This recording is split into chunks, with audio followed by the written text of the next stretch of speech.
histoire dans ce club, tu vois, hein, ça fait partie pour moi des clubs les plus appréciés de France. Tu vas partout en France, tu as des gens qui sont bienveillants envers ce club, envers ses supporters, donc tu te dois de bien faire. C'est quand même une région qui a été frappée avec les différentes raisons économiques et qu'aujourd'hui, il y a un peuple derrière, parce qu'on peut appeler ça un peuple, un ensemble de supporters qui ne vit qu'à travers le foot. Ceux qui viennent de l'extérieur, ils peuvent pas toujours comprendre, mais moi je suis fils, enfin je suis petit-fils et arrière-petit-fils de mineurs. C'est le peuple de la mine, c'est-à-dire que la mine, c'est ce qui a fait vivre ce territoire pendant des années. Ça a beaucoup été cultivé par le club parce qu'à l'époque, on faisait venir beaucoup de Polonais pour travailler dans les mines. Donc il y a eu cette culture du travail et de dépassement de tous ces ouvriers qui a été retranscrit sur le terrain. Parce qu'au départ, le club, il appartient, on appelle ça la société des houillères.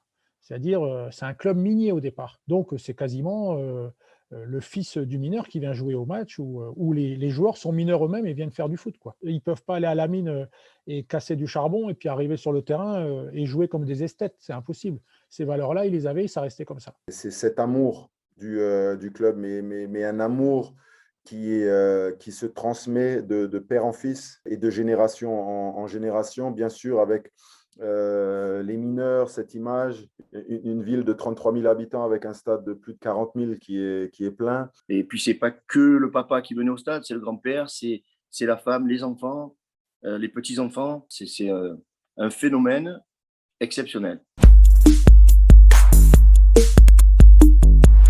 Simplement l'honneur, le respect, la passion, le goût de l'effort, l'environnement travailleur qui se cache derrière. Et en tant que joueur, c'est des choses, c'est certaines valeurs que tu dois comprendre.